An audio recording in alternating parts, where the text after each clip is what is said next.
پارچاقیری فڕێدراوی بەکارهاتوو هەڵدەگرێتەوە تا کارێکی خۆبەخشی پێ ئەنجام بدات کە ئەویش چاکردنی شەقامەکانە.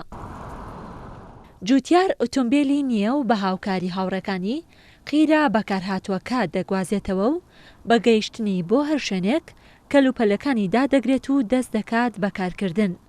بەڵام پێش ئەنجامدانی هەر کارێکی تیمەکانی هاتوچۆ و پۆلیسی فریاکەوتنی سلێمانی هاوکاری دەبن لە شەقامەکاندا.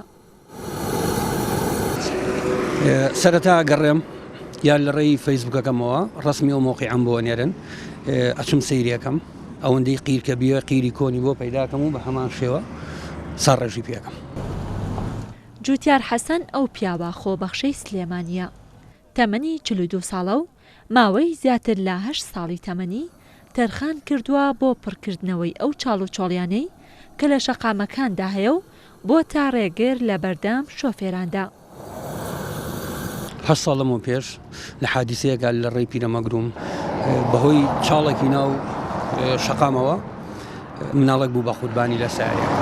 ئەلۆ بڕیارمدا کە ئەو کارانەیە گەر نەبڕاوە بێت خێر و چاکەی نەبراوە بێت و هەست و سۆزی نیشتیمانی تیاوێ و پەروەردەی خۆت نیشان بە پەروەردەی وڵاتەکەت نیشاندا بڕیارمدا دەستکەم بە چاکردنی ئەو چاڵانی شەقامەکە. لە هەندێک لە کارەکانیدا منداڵەکەشی بەشداری دەکات و ڕێچکەی باوکی گرتووە. جگە لەم کارە ئەم پیاوە خۆبەخشە کاری هۆشیارکردنەوەی منداڵانیش دەکات و ئاشنایان دەکات با تیمە فریاگوزاریەکان. تیشکی بەهێزی خۆر لە سەرسەرێتی و کار بە ئاگر و قیر دەکات و ئارەقی ماندووبوونی دەڕێژێت. بەڵام هیچ کام لەمانە چۆک بە جوتیار دانادات.